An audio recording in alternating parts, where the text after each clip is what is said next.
very good evening. If you're joining us right now, this is time for the People's Court. And what is the subject matter tonight? We're talking about the ailing Kenyan health sector. Right. And what is the fix? Those are the questions we're trying to answer. Tonight, we're coming to you live from the home of Untold Stories on a day that the doctor strike is still ongoing. The clinical officers have joined that very same movement to try and get the government to listen to their demands and to give them better deals, among other issues. But tonight also there's been some sort of communication from the government, and it appears to have had some sort of reaction from the doctors, not just the ones we have on set, but also the doctors all across the country. We'll delve a little bit into that. I think the business tonight, first of all, even before we start anything, is to establish whether the strike is on. You know, with these people, you do not know. 1 minute it is on, the next maybe the government has said something, or the executive has said something, and of course this has changed. So because we have the medics and representatives of the unions in studio, I think that'd be best place to tell us whether we are still on or not. I think allow us to introduce them. Absolutely. Lady and gentlemen. The lady is in the legal side of this whole affair, because most of the cases will actually land in court. They will tell you that, oh, they're in contempt of court, or we are in court for this reason. So she'll help us understand that. Yes, that's the whole idea. So allow us to introduce the guests that we have on a set. I want to start from an edge, but then again, I think it's only fair that we begin with the lady. Absolutely. We begin with the lady who's seated right at the center, Nelly Njenga, as an advocate of the High Court. Thank you so much, Nelly, for creating time to be with us. Then we go to this side, and we appreciate the presence of National Deputy Secretary General of KMPDU. We had the Secretary General, with Elizabeth Mutuku. That is at around 7:30 there. Of course, great conversation. Dr. Dennis, this one is a tongue twister, Miskela, eh? Yes. That's a good one. Karibu sana. Thank you for creating time. Strike is on or not? Strike is on day 20. Is on day 20. Day 20 of the strike, and we mean what we say and say what we mean. When we call it off, you will know in certain terms. Yeah, but you have seen the of course, report, or perhaps the communication that we have has been sent out, and I mean we have read that to the newsrooms as well by Felix Kuske. You've seen that? We've seen it, and I'll respond conclusively. All right, good. And of course, right next, or perhaps right next to the lady, is none other than Dr. Mwinde Nthusi, who's a medical officer in TAN. Thank you so much, Daktari, for creating time to be with us. Nyinyi pia ndio mmeleta shida zaidi. Thank you for having us. All right. Okay, we'll be getting into that shortly. And right behind is none other than Odipo Nicholas, Kenya National Union of Medical Laboratory Officers National Chairperson. Thank you so much for creating time to be with us. And we also have Peterson Wachira, HSC National Chairperson of the Kenya Union of Clinical Officers. Thank you so much once again for creating time. Just where do we stand? But we're counting time? Yes. No, Peterson, yes. We're counting time. Are we changing anything? Are we sticking to that? We are on strike. Yes. We don't have a deal yet. So the strike continues. The strike continues. We forgot to introduce, and we haven't forgotten to introduce you, our audience. Yes. This is the People's Court. This is all about you. So our producers are going to put the phone numbers on the screen. Right. There's a WhatsApp number that you can send in your questions and feedback, and we'll be able to sample it live and also address our guests, and they'll be able to answer you live. There's also an SMS number, 22047. Send us your questions, send us your comments, and we'll be able to, once again, sample it live. If there are questions, we'll address them to the people we have in studio. But also, our producers are going to run a phone number that you can call us, and we'll be able to pick it live. You can ask the doctors and the medical officers and the clinical officers and the lab people, all of them. You can ask them all the questions, including our legal counsel tonight. Ask them the questions that you need to ask, express what you need to express as we begin this conversation. And this is how we begin. Yeah? Dr. Dennis, do no harm. Is a statement, yes, that you are conversant with. Thank you. Looking at the situation in the country, what does this mean to you? What does it make you feel? Primum nocere is a Latin word about do no harm, with a rider that as long as nobody is doing harm to you. Okay. Who cares for the carer?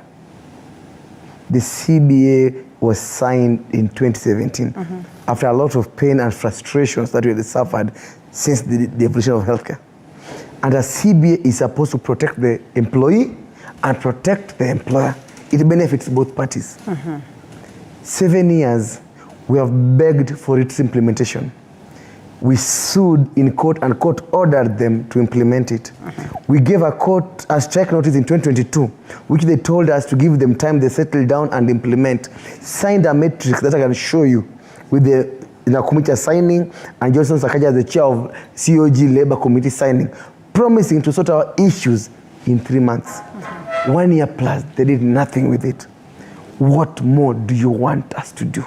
You have gone to court, you have issued strikes, you have done everything, you have gone to jail. Yes. What else we have? We have no option but to go on strike. Because but what makes you think this time around, 7 years down, you said it's 2017, 18, 19, 20, 2021, 2022, 2023, 2024. What makes you think that there's going to be a difference this time round? And mark you, some of these agreements are reached after, again, an industrial strike. So why is it that you will always accept deals, perhaps raw deals or short-term deals, only to come and create a fuss later?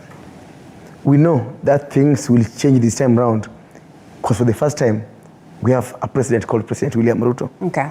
It's the first time he's been president.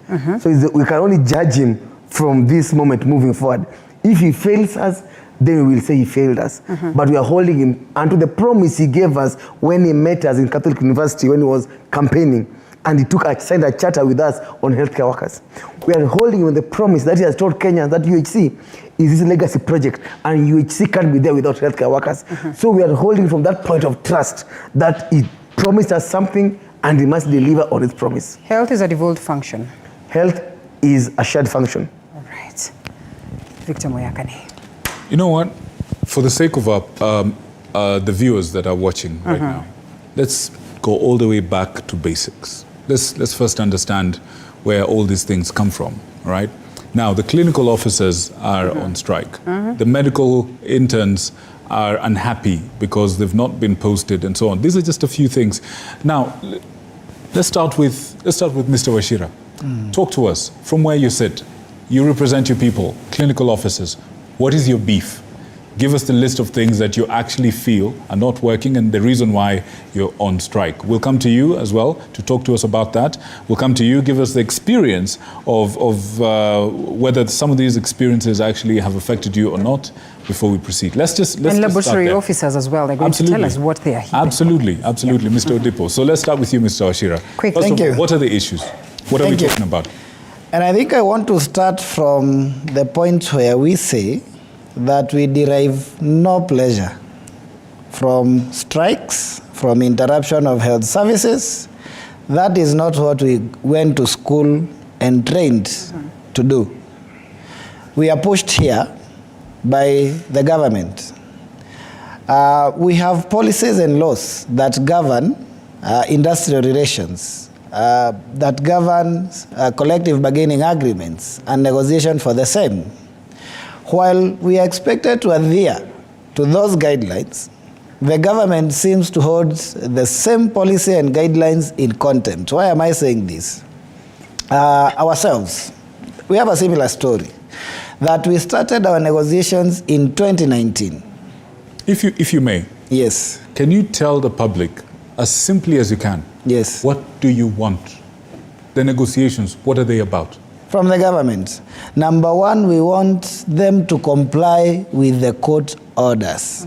We have an active court order from the Labor Relations Court that directed the employers to come back to the table and finalize the CBA. As simple as that. Number two, we have tell an us about agreement. that CBA. Sorry. Yes. Forgive me, I'm speaking for the audience, for the public. True. We want to understand. Yes. What is this CBA?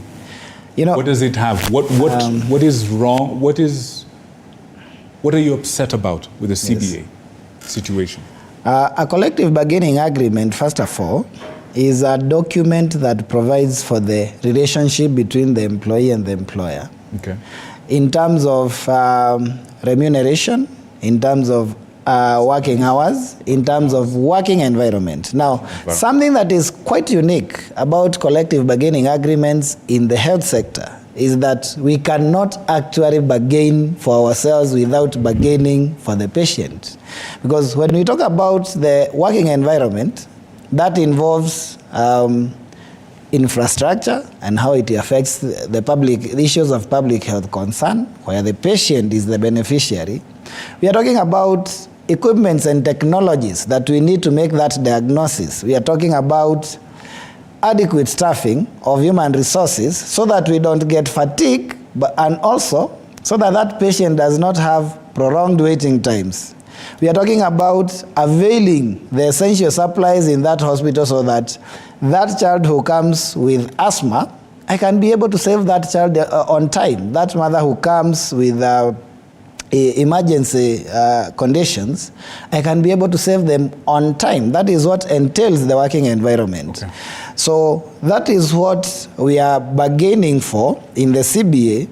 But now the point of contention is that the employer has been frustrating the process. The employer took us to court, but when the same court asks the employer to come to the table and ensure that we conclude the CBA, the same employer decides to ignore the orders and the employer is in contempt of the court.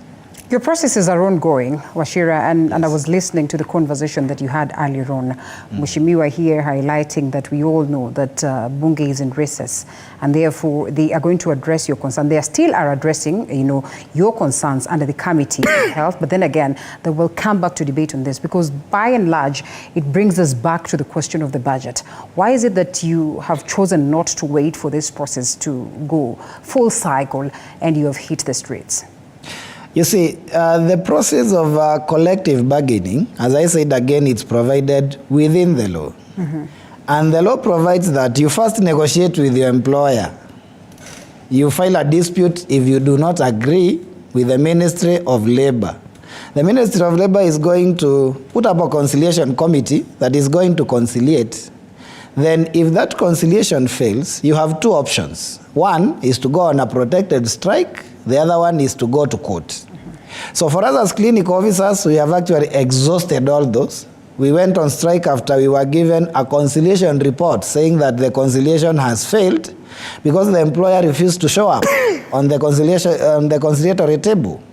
Then they took us to court when we went on strike, and then we went to court and asked the judge, now, of course, you've told us to go back to work, and we have complied. But then we went on strike because we had certain issues that needed to be solved.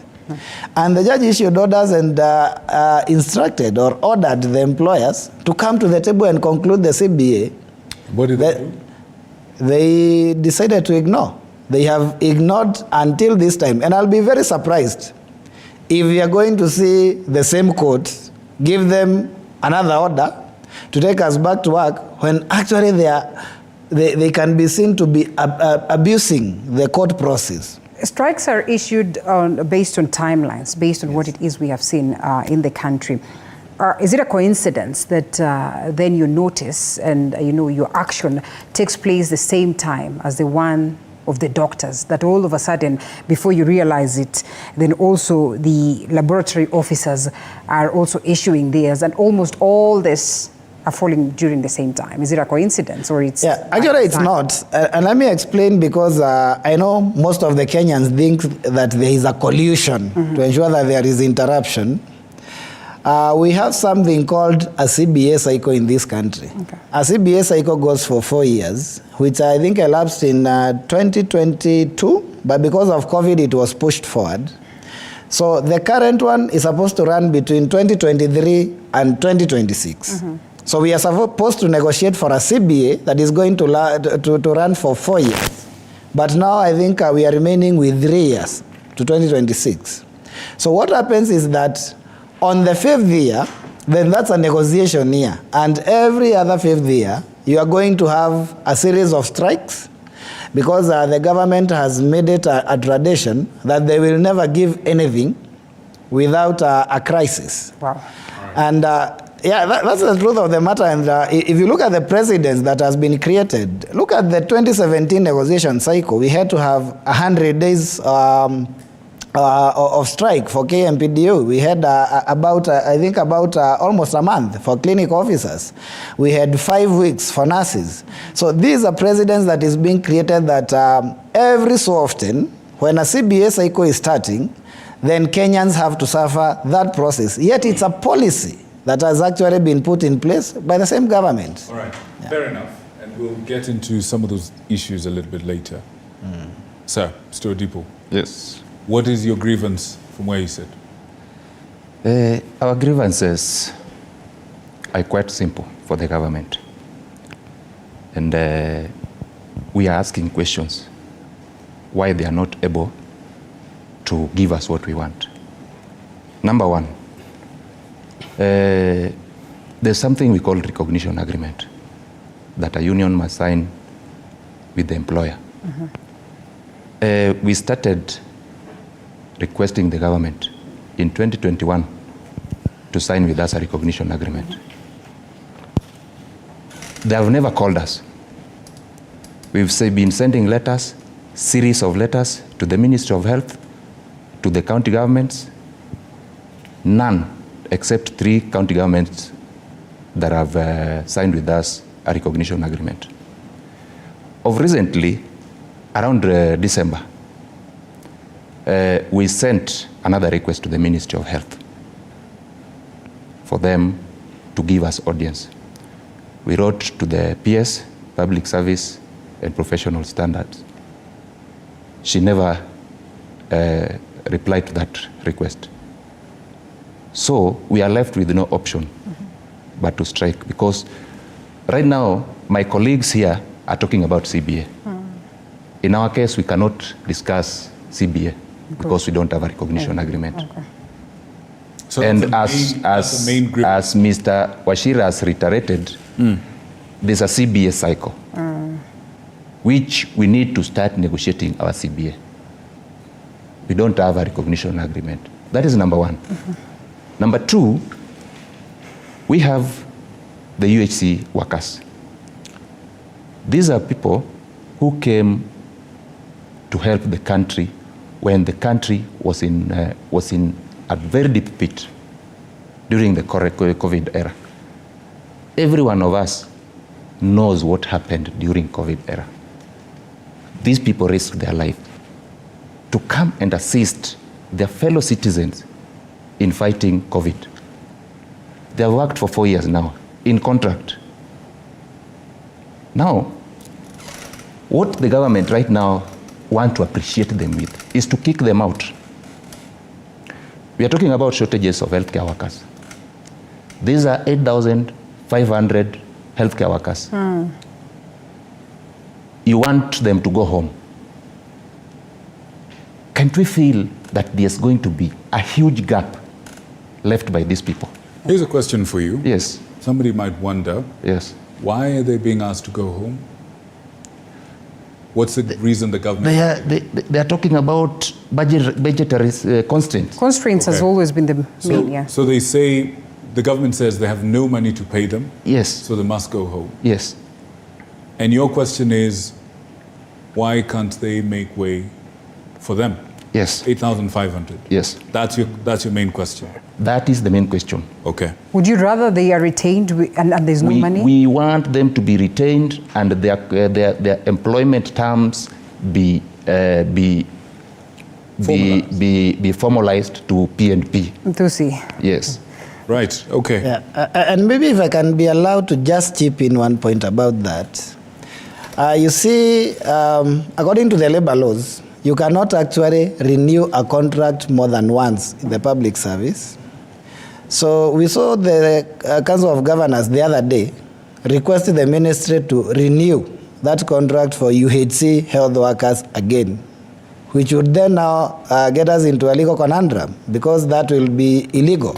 Thankfully, we have some legal help here who will Yes. be able to help us shed some light on this, and we're coming to you in a bit. And that's why we are insisting that they must be absorbed on permanent and pensionable establishments. But Fair there are enough. budgetary constraints. It's all right. We're coming to that. And I'm not speaking holding coming brief to for that. government, but I'm just wondering, so why? We'll interrogate that in a second. Let's bring in Dr. Mwinde. Talk to us. From where you sit, what is the problem? From where I stand in this country, I'd say that we have three pertinent issues or problems as medical officer interns in this country. One is actually the misnomer. So the term medical student intern that has actually been circulated in the press release by Koskei tonight is actually a misnomer. And this narrative has actually been perpetuated not only by the CS, but by other people in the political class.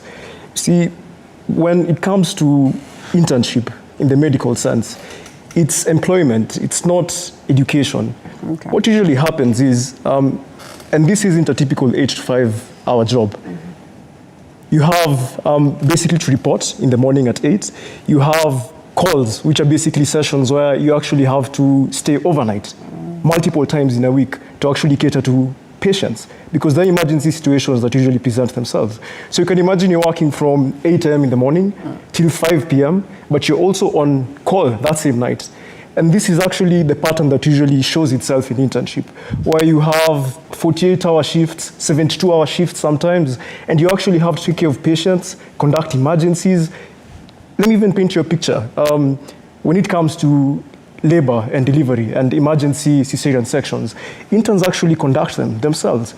Yes, you are supervised the first time and basically shown the reins, but after that, it's literally up to you. And people actually do, on average, 20 cesarean sections on busy weekends. And you can imagine trying to twist that narrative and say that these people who are actually offering their time, energy, services, and literally their lives to the service of Kenyans aren't employees, but you're calling them students, so that you actually justify 2/3 pay cut. I mean, it's quite egregious, if I may say. I mean, it's infuriating. And the problem is many Kenyans don't seem to understand the role that an intern actually plays, because we actually form 30% of the health workforce in this country. And you can imagine the amount of money that is actually being channeled into basically our employment for that 12-month contract with 1 month mandatory leave, according to the council's regulations. It amounts to around 3.5 billion Kenyan shillings. But this money is in itself a tiny fraction of the budget that our government usually has. If you look at what State House usually spends in 2 days, it's barely 70%. And you need to see how this actually translates into the economy and into the betterment of people. Because if you go to a hospital, the first person that you'll meet is an intern. He'll take care of you, he or she will take care of you, they'll treat you, they'll follow you up. If you have surgical procedures, they're the ones who will prepare you for surgery. Inside the operating theater, they'll actually be the ones performing the procedure. And afterwards, they'll be the same people who'll be taking care of you to prevent complications, infections, and ensure that you heal effectively. Okay. And so in a nutshell, if anyone would ask you, what do you want? What would you say? We want, I believe the conversation shouldn't even be about decrement in pay. It should actually be an increase in pay. Because the work that we do as medical officer interns is, we literally are the backbone of this country's health economy. So justifying a 2/3 salary cut, when we should actually be talking about an increment in pay according to the previous CBA, is actually what we want. We want immediate posting, because we've also been at home for quite some time, 8 months now. And you see, staying at home without necessarily practicing your skills leads to a decay in the knowledge that we've actually accrued over the years, because we've trained for 8 years. To just languish at home, well, that's not right at all. And 8 months is actually the minimum. We have colleagues who've actually stayed for close to 24 months without getting a chance to actually go and serve Kenya. 2 years. 2 years. Okay. Yeah. All right. Fair enough. Now, Wakili, a quick one, please. Where we are, could you? I mean, everyone is clearly upset about something, and among all these grievances is a lot of reference to the law, a lot of reference to the courts, a lot of reference to court orders and whatnot. Can you help us understand the lay of the land as it looks like legally. Yes, first of all, thank you for having us here. Firstly, I'd like to say that each employee under the Constitution has a guaranteed right to fair remuneration, which then leads to this right of theirs to go on strike. So the doctors and the other medical health professionals are within their rights in going on strike. However, on the flip side, each Kenyan, like you and me, has a right to health, has a right to medical attention, emergency medical attention when needed.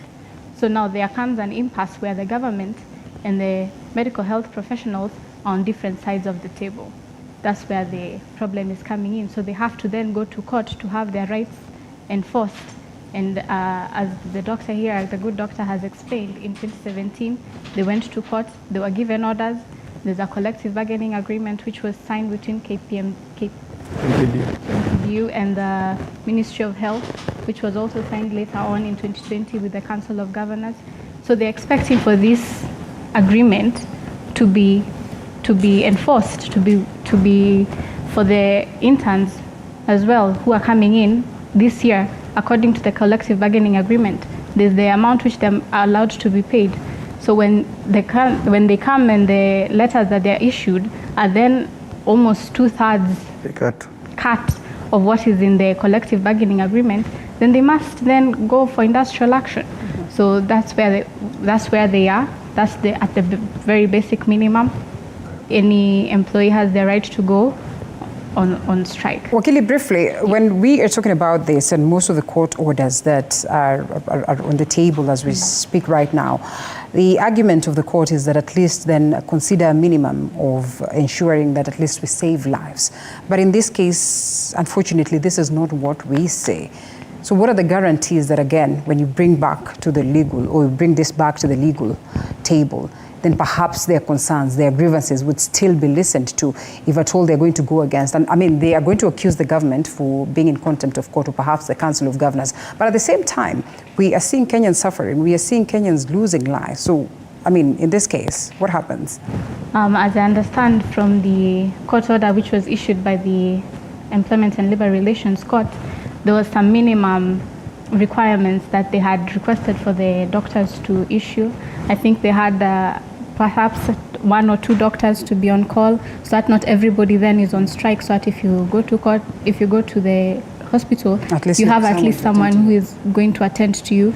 We have seen this kind of arrangement also in other jurisdictions where doctors go on strike, and you see perhaps some of them going on strike in shifts. You find that they've gone 36 hours. There's some doctors, when you go to the hospital, you'll find them. So the court, the Employment and Labor Relations Court, was trying to consider the common mwananchi in giving those orders. Kindly just at least have a few doctors on call so that the mwananchi doesn't suffer too greatly. But also, as you can see, the only bargaining chip that the doctors have as they approach this negotiating table is this industrial action. The moment that they relent and go back to work, all of them, then they find that the agreements are not being enforced. So that's the kind of impasse that we are in. But we will try and encourage the doctors. Perhaps they can consider the orders by the court and try to. Is that being considered? The dishonest government and employer. Okay. And by that, I don't mean even the current government. The government from 2017 up to date. There's a Justice Linet Ndolo gave orders in 2021 July that next time healthcare workers who are essential go on strike, there should be a minimum service agreement. This very employer refused to sit down with us. We wrote letters with them, begging them that please, this is our proposal on minimum service agreement. Come, let's discuss. They refused. The current order on minimum service agreement, we went for a meeting. We gave a proposal on the minimum service we could offer. They refused to give their proposal. Even as late as today, we had another meeting with them. We told them, give us your proposal on what we can do minimum. Somebody comes to tell you that they want you to work 75% to go back to work. Even the judge himself said that as you give minimum service, give numbers that don't compromise your strike. That's why you keep on saying that it is the government on strike. We have done everything possible in this world to make Kenyans not suffer. Because as unions, and I agree with my brother, Mr. Washira, our success of our strike is not measured by the number of people who die, nor the number of patients who suffer. The only thing we know and relationships we have are with our employees. We are more comfortable in the hospital. These are children we have seen being born with problems, and we raise them through the clinics. These are mothers who are being diagnosed with hypertension, and we work with them through the clinics. We know that when we keep off work, when we go back, they have kidney failures. One of them is no longer coming to the clinic. What happened? They died. It breaks our hearts. So it's not out of joy that we see us on the streets. We belong to the hospitals just like the planes belong to the skies. I know Victor had asked for you to as well give us what are your reducible minimums. We have them. We have the list here. Before you even tell us that, I am glad that you mentioned something to do with the unions. And we have had Odipo highlighting that, of course, they want recognition as a union. We have other unions like the Kenya Environmental Health and Public Health Practitioners Union, another one, Kenya National Union of Pharmaceutical Technologies, Kenya Union of Nutritionists and Dietitians, Kenya Health Professional Society, and so many more that are actually seeking recognition. Just how many more unions, that are under the health sector in the country? And just what is the guarantee that if all these unions are now going to bombard the government with their reducible minimums, that this is going to be addressed? There are almost 42 cadres of healthcare workers in this country. Different cadres, yeah. And they all do different things, but towards achieving one goal: holistic human being who is healthy. Yeah. The challenge with healthcare is something that we have said again and again, and nobody is listening. From when health was devolved in 2010, as KMPD, we have been old enough, we are there. We told them that there's a problem. This function is so complex that you don't expect somebody who just survives by being popular to become a governor or an MCA to understand the complexities of how it works. We told them, and Transition Authority told them that, look here, there's a step towards devolving this function. Let's unbundle it. Let's tell you how much it costs on human resource, on drugs, on infrastructure. But what did the governors tell President Uhuru then? You are fighting devolution. And Uhuru said, I've washed my hands. Take it. But you will agree with us that even before devolution, we still witnessed doctors. I can tell you that we only had 2 strikes ever since the history of this country. Okay. Ever since devolution came, we've had over 110 of them, national and county. And we've been telling governors, and we told them again and again, that this thing is so complex that you cannot have 48 ways of running it, where every governor does their own things. Today, in Nakuru, have 25 gynecologists.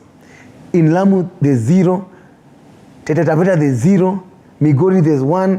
Homa Bay, there's 2. Yet these are all Kenyans paying the same tax with the same exchequer to sort this. Option 2. Today, as I speak, I have 7 counties which have not given medical covers to healthcare workers. You offer services that you yourself can't get. There's a late Dr. Mogusu who was employed under COVID. When he got COVID, he couldn't get even treatment where he worked. He died without a 5-month salary, without a medical cover. Those are the same UHC people you hear them talking about. I know of a doctor in Mombasa who had a premature delivery the other day. And she couldn't even afford the Dr. Edith? Edith, I'll tell about her. But for this doctor delivered a premature baby in Mombasa, she couldn't have her baby admitted in the neonatal ICU where she works. She had to go to a cheaper facility because no medical cover. Edith, our psychiatrist, saved so many lives. When she was finally having lung cancer, we had to fundraise to get her treated. By the time we got the 5 million, she was dead. And so many more. Today I'm fundraising for a surgeon in Kericho with the liver cancer. These are the pains we hear about. I've lost 4 young doctors from January to suicide because of the frustrations at the workplace. What these guys are going through is even worse. Because for them, you have taken 7 years in school. Then someone keeps you for over 1 year waiting. You need this license to practice, so you can't go practice, and neither can you do anything. So you're stuck. You can't move. You can't move forward. You can't move back. And then somebody wakes up one day and writes to SRC, and this somebody is a commission to SRC that I think these people are being paid a lot. Give them a pay cut. And 48 hours later, her girlfriend, Lynn Mangiji, that's her personal friend, I know that, writes a letter without SRC meeting. Says that, yes, I agree with you. From 2006, Forget about 50,000. Let's pay them 47,000. Without even doing a job evaluation, without even the commission ever meeting. Then today someone gives you a press release telling you that we'll post them, yes, according to a SRC guideline. Which guideline are you talking about? We are very angry. We are very disappointed. And we hope that the law will protect the worker, because somebody cannot ignore 5 court orders, then they go to the same court to seek the same court order. You must wash your hands before you come to the table of equity. All right, fair enough. Now, in all these discussions, we're talking to professionals, we're hearing your grievances, but there's other players here who are equally frustrated by this very thing. But also, over the time that we've had the doctor strike, we've also heard some pronouncements from government. The health cabinet secretary that you're talking about and a few other officers. Can we read this pronouncement from government? Matter of fact, actually, just before we come to that, that's the latest one. I want us to come from the ones that we've had before. All right, up to this. I'd like our producer, Simon, could you please run the clips of the leaders and what they've actually said about these strikes, the one by the clinical officers and the one by the doctors. Simon, please. Sai mimi nimefanya kazi ya afya mpaka kuna watu wamenionea wivu, wameanza kuleta nyenyenye. Lakini mimi nataka kuhakikishia ya kwamba mimi sai watu wameona vile napanga kazi yangu. Wale wezi walikuwa KEMSA, nimejua ndio wanasponsor maneno mengine. Wale watu walikuwa naiba NHIF ndio wanasponsor mambo mengine. Right. That was the health cabinet secretary, Dr. They will tell us whether they're being sponsored. Somebody else said this. Simon, please cue the next clip. Kitu ya kwanza, koti ilitoa order. Kasema kwamba madaktari warudi kazi na tuendelee kuwa na mazungumzo kama Council of Governors na serikali kuu kupitia MOH tukiwa zote tuko kazi. Lakini the doctors through KMPDU chose to negotiate from outside and outside the court order. We have said as a government, it is an illegality to negotiate with the KMPDU when they are not obeying the court order, because Kenya is a country of order. It is important they obey the court order the same way we are obeying by negotiating with them. Sisi tunajua kwamba yes, inaweza kuwa kuna vitu 1, 2, 3 hapa haijafanywa, but our patient cannot wait. Ati wasigonjeke siku moja kwa sababu kuna strike. Wataendelea kugonjeka. We need to be aware of the oath we took as doctors, turudi kazini na tuendelee kunegotiate tukiwa tuko ndani ya kazi, because the court order says so. Tunaona shida kwa watu ambao wanaugua, wamepitia shida kubwa sana wale wako na chronic diseases. Tungeomba kabisa kama ingewezekana madaktari wafanyiwe haki yao na madaktari pia warudi kazi. Tunaomba kabisa tusiwache watu wakufe hospitali. Hiyo ndio maombi yetu kabisa, kwa sababu watu wanapitia uchungu na madaktari pia wanaomba haki yao. Tunaomba serikali ya Kenya watatue hiyo shida. Mambo ingine inakuja nyuma. Kwanza health ndio kitu ya first ndani ya mwanadamu, ama serikali consider kitu ya kwanza, ile kitu ambayo inastahili kuconsider mara kitu ya kwanza kuanga education na health. Kwa hivyo mimi nikiulizwa naweza sema wameshindwa na kazi yao, wameharibu ya sifa ya mfalme, hata kiongozi wetu, rais wetu, wanaharibu sifa ya kiongozi wetu ambaye tulichagua. Ningetaka waongee nao madaktari ili waondoke warudi kwa kazi. Wafanyie Wajiko kazi yake, kwa sababu Wajiko alifanya kazi yake. All right, guys, when you listen to these comments, what actually comes to mind? Let's start with you, Mr. Odipo. As a union, we are not happy leaving the patients at their workplace. But here are 2 things. The citizens of this country have a right to healthcare services. Who is supposed to provide those healthcare services? It is the government. The government is supposed to provide those healthcare services through healthcare workers. So healthcare workers becomes a vehicle to deliver healthcare services. When you have a vehicle, you must do maintenance. You must do servicing. You must fuel the vehicle. In any case, you don't do that, the vehicle will stall on the road. If the vehicle stall on the road, whom do you blame? Do you blame the vehicle, or do you blame yourself who never took care of that vehicle? Okay. So what we are saying is that we are very happy being at our workplace. But if the employer is neglecting us, treating us in contempt, and treating us like we are children of lesser God, what do we do? All right. We have to push and push and push for our rights. It is the government that is causing all this. Because I remember, even before we issued a strike notice, we have had engagements since last year. They call us, we honor those invitations, we go and sit with them, we discuss, we agree, they give us timeline for implementation, they don't. Right. So it is like these people are taking us like we are children. Okay. Whom they can play with. Moya, can you allow me to read this? Because yes, sure. Then I know we all are responding to those declarations. But then again, maybe the government is willing to meet all of you halfway. This perhaps could go to you. The head of public service, Felix Koskei, says the government has released 2.4 billion shillings for immediate posting of medical interns, deployment letters ready from April the 4th. What do you make? As per what guidelines? It is here. It's a declaration that is released. You have not read the full statement? I have not read the As per SRC guidelines. Well, that certainly is a statement we're going to make. This is breaking. This is the shortest that I have just taken from what it is Felix Koskei has declared. And then we pick it up, and of course we'll give you the entire report. That perhaps is a step towards direction, the right direction. Even as we continue to give you the entire document, and we'll be having our producer bring that up so that we can as well argue on basis of that. You say if it's not as per SRC, then you do not want to fall... As per the CBA. They have to post them as per the CBA. All right, Mr. Producer, please let's have the entire report so that we can now argue on basis of that, or perhaps on those grounds, because then we cannot be pointing fingers at the government and perhaps things are ongoing. In fact, matter of fact, just to be able to give that, because this is the latest, good people of Kenya, this is the latest in this discussion, this long discussion. It's the latest communication from the government, from the head of public service. We want to take a short break. When we come back, we will present to you the entire message by the head of public service that the doctors and other health workers are supposed to respond to, and we will have them actually respond directly to the state on this very matter. Keep it right here.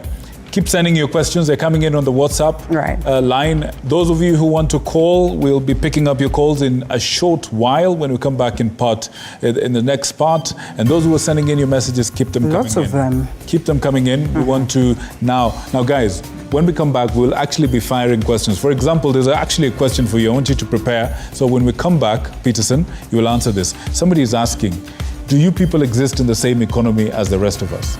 That's a question that somebody wants to answer. And then somebody else was asking, half a loaf or no loaf, which is better?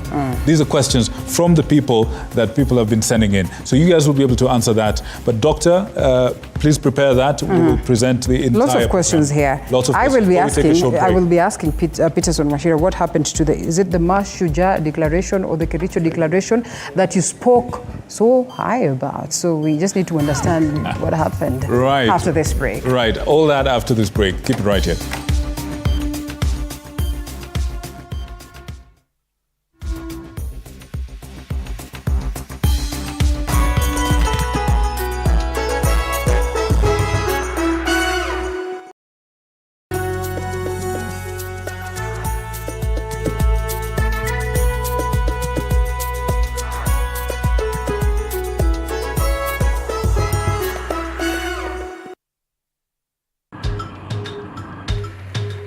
Na safari hii katika Mfahamu Kiongozi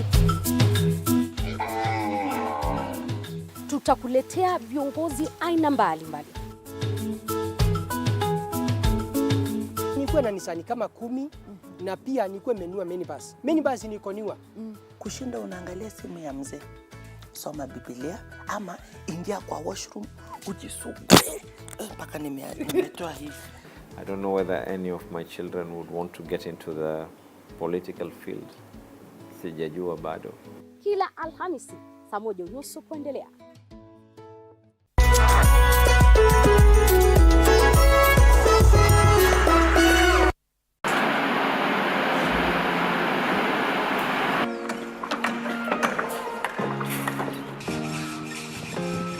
Join us on a journey through the concrete jungles and rising skylines, where every beam, every nail tells a story of progress and vision. In every aspect of life, you know, you have to look at several dynamics. From groundbreaking. Nowadays with the tech, you can check on different websites or you check online and you can see some inspiration. So at least that one would be a direction already. I'll know like what kind of style you're going for. To finishing touches, witness the dedication of the hard-working teams who bring these ambitious dreams to reality. The Realtor, Tuesdays at 6:30 p.m.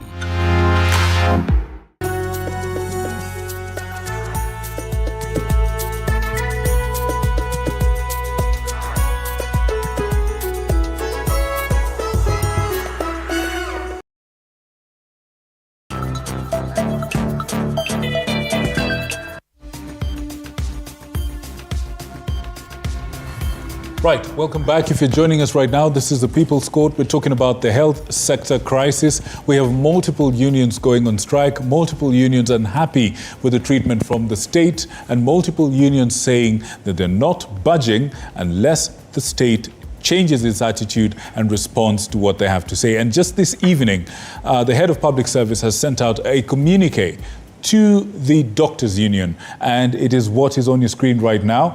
And I understand the Deputy Secretary of KMPDU has a comprehensive response, you said. You promised us that you will respond to this comprehensively. When we look at this, it says, and this is just in brief, all of us can read it. Just back to the first slide, in keeping with the orders of the law, the court, on 21st March 2024 and 27 March 2024. And as you know, the state looks after the standing matters that have, you know, bedeviled Kenya's healthcare and so on.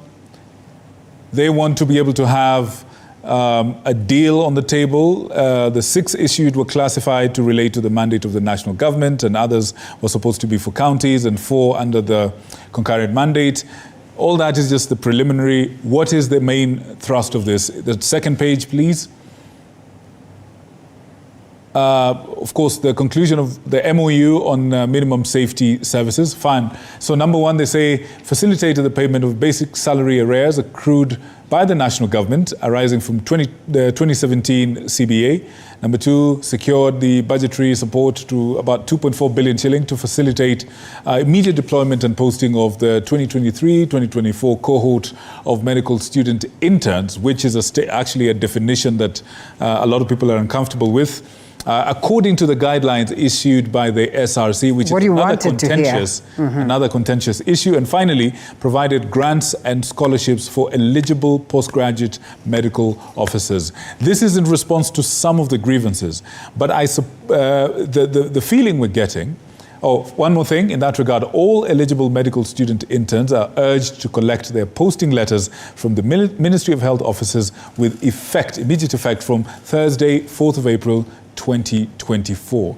Now, guys, looking at this, it appears that all these things are, I mean, they're spoken to in past tense, that they're done, they're effected. It's just a matter of us seeing the evidence of all this. But virtually every single point in this communique is causing problems. First of all, from a legal perspective, are there any challenges? Are there any gaps that you can see with such a communique? First of all, from the first page, it's written that it's a court-mandated mediation. And from my understanding of mediation, it ought to be an agreement between both sides. Okay. So the government cannot then come and say that all of these actions have been taken without actually having discussed the same with the doctors. Okay. So they ought to have to have an agreement, a mediation agreement, which captures both of the parties and what they have decided and what they have agreed. So as we read it, it looks like a very good agreement. It looks like it goes and looks at all the grievances that have been raised by the doctors, but it's only until they are both on the mediation table and they're able to agree and tell us that yes, in fact, all of these things. Okay, this is the executive. When you see Felix Koskei, the assumption is that this is the executive. And perhaps, that's basically what KMPDU asked for today. It actually says executive office of the president. Let us have the president react to this, at least so that we are at peace. Does it then really require for you people to sit down again, understanding very well what role devolution plays in this, and at the same time where the Ministry of Health then comes in relation to this? Must it be a conversation where we have to sit down? Does it not give Ntusi reprieve almost immediately that on the 4th, it's a different conversation altogether and for the betterment of everything? I'll address your questions in two parts. The first part is that Kenyans must understand what is being said there. What is missing? The court ordered a whole of nation approach to solving the issues. And I thank the judge, because the judge, for once we got a judge who realized that there's a problem in this sector. And everybody must come and sit down. This idea of counties blaming national and national blaming counties must stop. Each governor must sit down. And when we met Honorable Felix Koskei the first time, only one governor came. So that's the first time government contemplated that order. Only one governor came. And in that meeting, we formed a subcommittee of 13 people. 4 from KMPDU, 9 from government side, to pull out the 19 issues we had raised and prioritize what should be done immediately before the strike is called off, what can be done with this financial cycle, and what is being done long term in the next financial cycle. We all agreed. Now the next phase was for this subcommittee to come to the whole of nation for us to now agree on the immediate issues and dispense of them. I can tell you that when we went for that meeting that the government worked out on, we had a draft return to work formula, which we had both agreed on. But then the government walked out. Why? So nothing, because they came telling us about a court order being there, which we respect their opinion. But we told them that if KMPDU has agreed a court order, that's for a judge to decide, not for you. You get that? And they walked out. Then since then, nobody talked to us. Then today, we get this communique, which has some few good and bad things. Let me tell you the good, because I'm a positive person. Right. The first good thing that they acknowledge that they never implemented the CBA 2017 and they owe us money, 3.5 billion. That's a good take. They also acknowledge that the CBA is legally binding and they have to implement its orders. Tick. But they then flip and contradict themselves by purporting to post interns with SRC guidelines that are illegal. Those SRC guidelines were at opinions of Lynn Mengich, the CEO of SRC. The CBA 2017, for it to be deposited in court, SRC gave a letter of no objection. It is a mandatory requirement. In fact, in our strike notice issued on KNH and TRH, is a CBA of 2021 as stuck because SRC has refused to give that same letter, which they gave in 2017. After looking at what interns do, they said interns deserve 206,000. That's a court order. But now this same SRC purports now, with nobody sitting on no job evaluation, to vary that now from 206 to 47,000. You cannot stab me with a knife, pull out the knife and tell me, thank me for removing the knife. So the issue about half a loaf, no loaf is a nonsense on stilts. They know what they cost, the problem they cost, let them fix it. And finally, as you come down, there's nothing as medical student interns. It doesn't exist anywhere. Not in the KMPD Act, not in the internship policy, not in PSC. There's nothing like a medical student intern. They're just trying to call them that because if you want to kill a dog, first give it a bad name. They have to call them students to justify whatever they're going to be paying them. As KMPDU, we repeat, and I can tell you this for free, in no uncertain terms, they will not pick those letters. Take it from me. None will pick them. We have one here. Talk to us. Are you going to pick the letter? I'm not going to pick the letter. Tell me why. I speak on behalf of all other medical officer interns. Because first of all, we aren't medical student interns. And as you see, there's already an existing collective bargaining agreement that actually has medical officer interns or MOIs in it. And the salary that you actually have and actually receive is something that you've earned. We are doctors. We have been trained, and there's a value that you actually bring into this country and into this economy. And so it doesn't make any sense whatsoever for me to take a letter that offers me 2/3 less the pay that I actually deserve, because it's nonsensical, if I'm to be entirely honest. I mean, these values are actually arrived at through comparison, through ideally comparing the pay of other medical officer interns in other countries and trying to see how that would actually pan out in our economy. And so for someone to just sit down and arrive at a certain figure and literally force us to take it because there's no other option is unacceptable. Right. I wouldn't take the letter. Okay, so there's a question of there's comparisons, and all these figures are agreed upon. All these figures are arrived at based on comprehensive research and proper processes. Precisely. But somebody would ask, do these figures actually sit and do they relate with the kind of economy that we have? The government is defending itself by saying that there's a cash crunch everywhere, that they can't afford it, quite simply. The guys that were hired during COVID, about how many of them?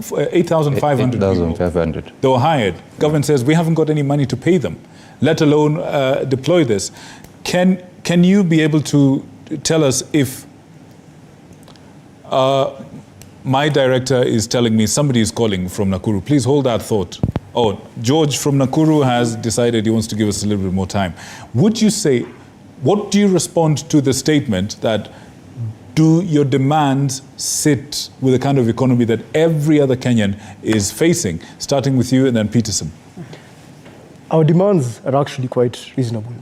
And if you look at the way the government is actually spending on other areas, it really shows you the priority. We have a recent circular that was actually released. You can see the amount of money that is actually being spent on CASs, the amount of money that is actually going to renovate the DP's house. You can actually see the amount of money that is actually being churned out each and every day to go into State House. You see, our economy is growing, and our GDP is growing by all metrics. Our country is actually growing. But the government should understand that it's quite important for us to invest in healthcare and actually increase the spending in healthcare, because health is different from all other industries.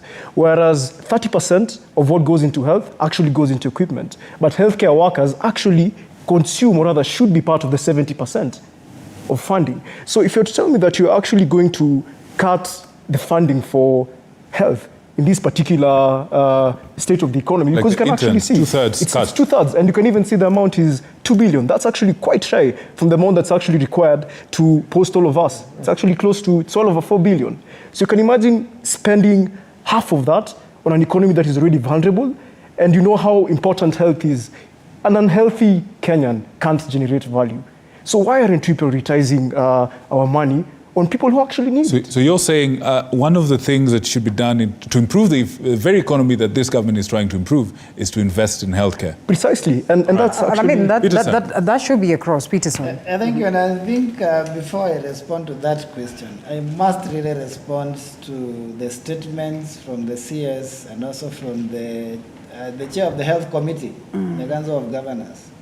And beginning with the one from the CS, my CS Nakumita, I must say that it is very unfortunate, because what he is doing is politicizing issues of labor by saying that we are being sponsored by cartels.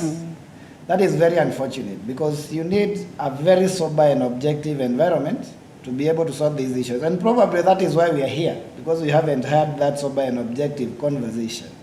So I want to beseech her to calm down, we have a talk, we have a conversation so that we can resolve this. Is she not talking to you? No, she hasn't. I don't know about KMVDU, but for us, we have not seen her. She's talking at us. Even your grievances have not been addressed, at least this evening, so for sure we know that. Very true. And I'll come to the grievances. But coming to the chair of the Health Committee in the Council of Governors, the governor of the Rakanidi, I didn't want to beseech him to take his own advice and obey a court order. Thank you. Because he's in contempt of a court order. So he should take his own advice, and we are here waiting for him. We want to resolve the strike, we want to go back to work, but he's the hindrance. He should actually come to the table. Now, coming to your question, you see, a little bit of economics. Every year, we have the inflation rate. The reason as to why our budgets keep on increasing is because of inflation rate. This affects everybody. I think our inflation rate for last year was went as high as to 11%. And that means that if I was being paid, let's say 100,000, if I carry the same amount of salary to the next year, actually what I'm earning is around 89,000 Kenya shillings. And that is the essence of the increment and the collective bargaining agreement, so that you can be able to sort some of these things. Now, our budget is increasing. I heard that we are going to read a budget of around 4.2 trillion. Yes. Yeah. I also heard that the allocation to state health is being doubled and to several other areas. Peter, but why is it that we cannot double the same for the health sector so that we can better the services to Kenyans, Peterson, knowing very well that health is one pillar that actually is central to economic development. Peterson, your namesake is calling from Nairobi. Yes. We have to pick his call, please. Okay. My producer is telling me. Peterson from Nairobi, how are you? I'm fine, thank you, sir. Could we put a speaker up here so that our guests can hear? Peterson, how are you? I'm fine, thank you. How are you? Very fine, thank you. Good to hear from you. Where are you calling from? I'm calling from Nairobi. I'm in Nairobi. Ah, excellent, excellent. What is your question or what is your comment? I have 3 issues to put across very, very fast. Yes, please. The first one I want to urge medics. There is the time for medics to get it right. Because I have been watching the debate between the medics and the cabinet secretary Nakumincha, and it is like the government is not serious. You find Nakumincha is bringing an issue that this was a CBA which was signed by the previous government. When the government is there, the occupants of the offices are the ones which are different, but the government remains to be the same. So I think if medics will not get it right this time around, they should not come back to us telling us that they had issues with the government, this and that. So I think medics should stand on their foot to ensure that whatever they are demanding now, the government stands to provide us, because they are now they are deducting as this shift the fund for the former NHIF. Right. If they find it easy to deduct as money, they should also find it easy to help to negotiate with the doctor so that we be in a position to be attended to health-wise. All right. I think government is joking together with the CS. Right. And I want to add medics to be on their feet and let them not even take nothing less than what they agreed upon in the year 2017. All right, all right. Peter, what was your next point? My next point is that I think when it comes to CBA, yes, collective bargaining agreement, I think when they are signed, I think let people also, let them be signed, and even the duration of implementation be shortened so that we don't take long, so that when another regime comes, it starts complaining that people signed another regime. So I think it should be given a shortest time frame for the fulfillment so that everything be done within the regime when the CBA is being signed, other than taking it to another regime. Thank you, sir. All right, thank you, Peter. Peterson, please finish your point as Linda takes. Yeah, thank you. And I think I was saying that we must acknowledge that health is central to any economic development. And therefore, as we increase and double budgetary allocation to other areas, we must also do the same to the health sector. But then when you deduct salary, when you do not increase salary to cater for inflation, you reduce the purchasing power. When you reduce the purchasing power, the rules of economics is that either there is a business that is going to suffer, you're not going to collect that VAT. There is somebody who had an investment somewhere where probably they are going to close, the government is going to miss some revenue collection. And so the whole collection of the taxes suffers. And so whatever government is doing is not only disadvantageous to the interns that we are talking about, because of the reasons that the intern himself has explained, and that applies to all the interns, including the clinical interns, to the nursing interns, but also to the country, because that will mean that we also collect less revenue. It means that we are not going to invest. We are not also going to support our parents back at home to be able to buy things, and that will mean that then the business suffers at that level. And so we all suffer, and we must be able to acknowledge this. All right. Let's just listen into what, or perhaps read what some of the people are saying back at home. Lots of feedback. Mwingine anasema hapa, na bado mtaitwa tena for Doctors Charter, kampeni kikaribia, ndio mpangwe vizuri, just like last time. Hiyo ilikuwa kionjo tu. Matoni kiwa Ruai, you're probably going to tell us, I mean, what is this? Why is it that you always agree to half-baked, solutions to short-term solutions, as opposed to going full force and making sure that everything is implemented? And then there's, yes, let's see. Mwingine anasema hapo, hello, I'm a bachelor's degree clinical officer, pre-intern.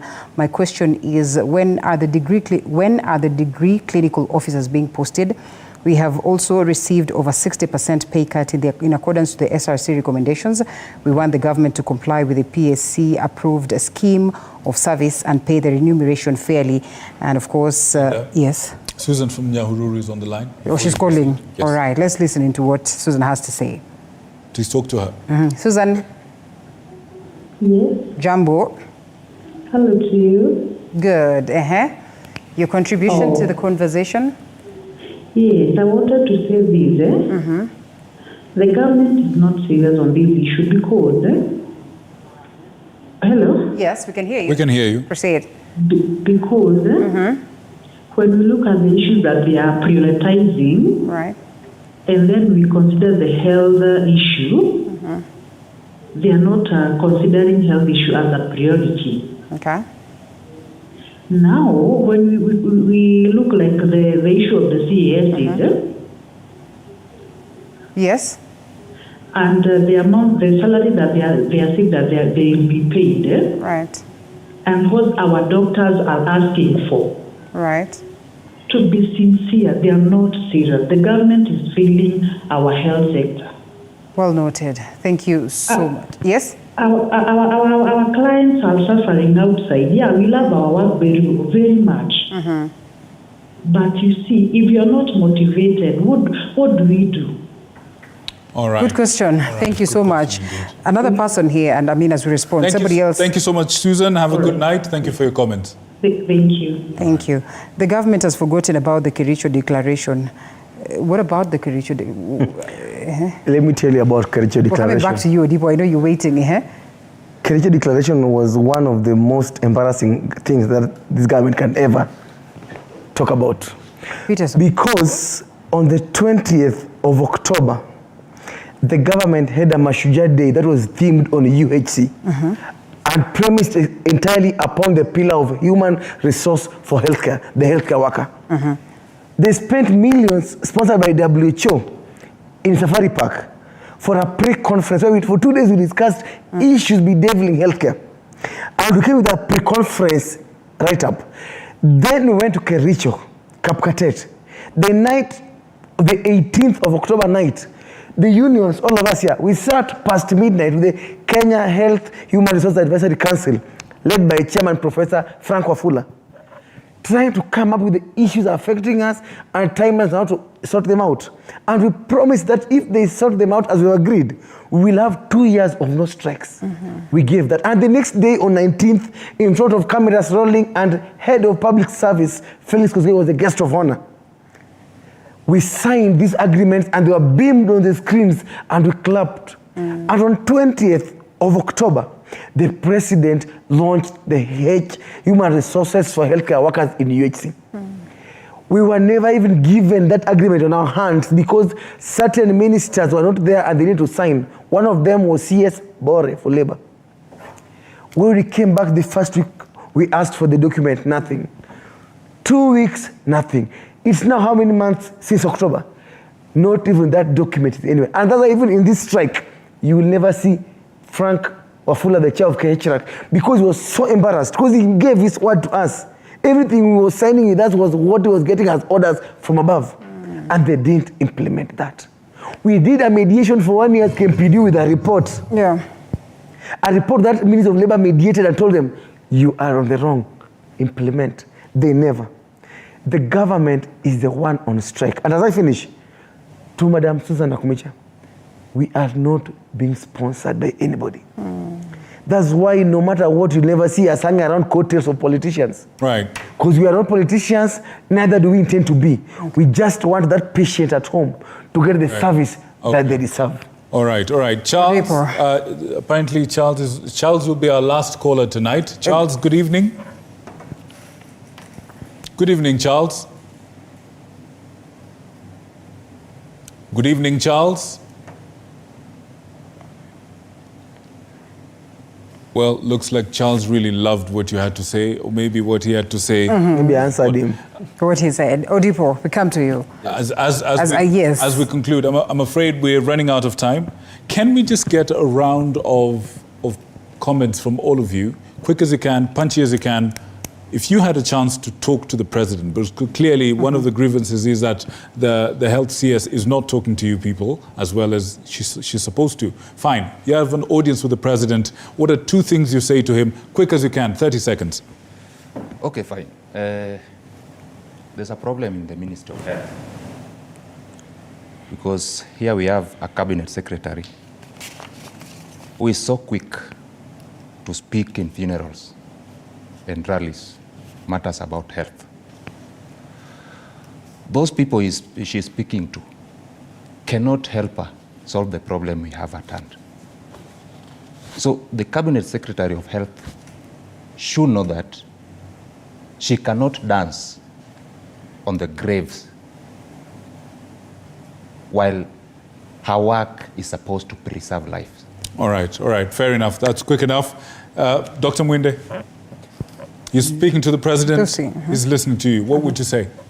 The healthcare of Kenyans should be prioritized. That's something that hasn't been prioritized. And it's actually quite important for him to understand that we, as Kenyans, deserve this treatment. It's actually the right of every Kenyan to get access to good health. It's not a negotiable. So it's actually quite important for him to prioritize on that. And the current situation actually creates a platform for him to actually prove to people that he actually cares about health. We have, just one last thing. We have 10,000, approximately, over the next 10 years, we'll have 10,000 doctors joining the market force, or rather, joining the workforce, who are currently medical students in school. This is actually a positive step, because you can actually see that Kenya is actually gearing towards the WHO recommendation of 1 to 1,000 doctors. For us to actually have that, and for it to work well, we need to prioritize on health spending. Excellent. Wakili, a quick one. Contempt of court. A quick one. For everybody. Just like to tell the government and the doctors, let's respect the court's orders. The court is here to serve us. They are here to protect our rights. So we have the right for industrial action, but also as Kenyans, we're suffering.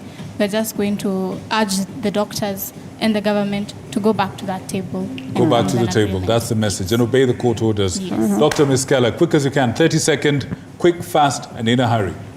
The first 10 seconds, I want to thank Kenyans for truly supporting us through this course. Everywhere we hear tales of support because we are your children. We are those children who sold land to educate.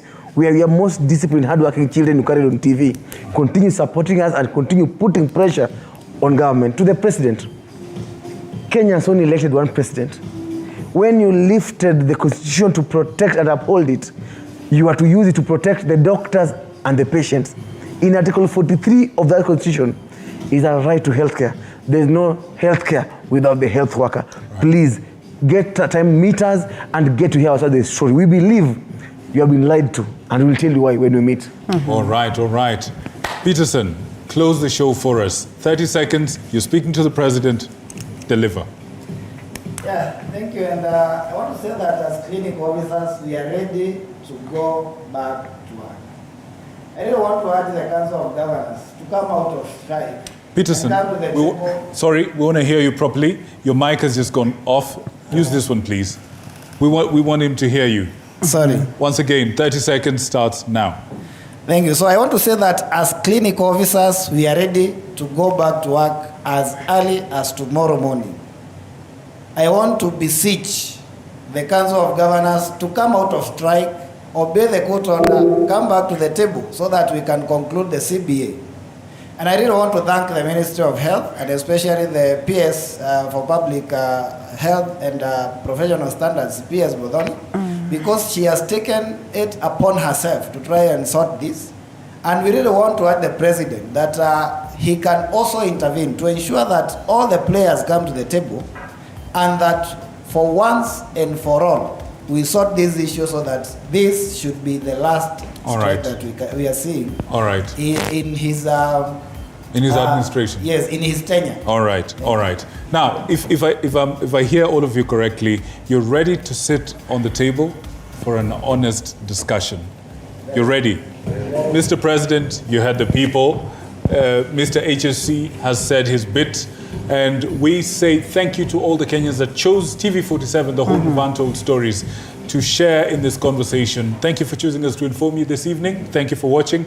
My name is Victor Muyakane. It's been an absolute pleasure. Good night and may God bless you. Yes, immense feedback. We appreciate that. I'm sorry that we could not read all of this, but certainly we are thankful that you could watch us tonight and as well give us your views. Appreciating Dr. Mwindi Nthusi, Medical Officer Intern. Thank you so much for your time. Neil Njenga, the Advocate. Thank you so much for your time. Dr. Dennis Miskela, National Deputy Secretary General, KMPDU. Asante Sana. Peterson Washira, HSC National Chairperson of the Kenya Union of Clinical Officers. And lastly, Odipo Nicholas, Kenya National Union of Medical Laboratory Officers, National Chairperson. Asanteni Sana. Thank you. My name is Linda Alela. We look forward to see you again next Tuesday. Bye-bye.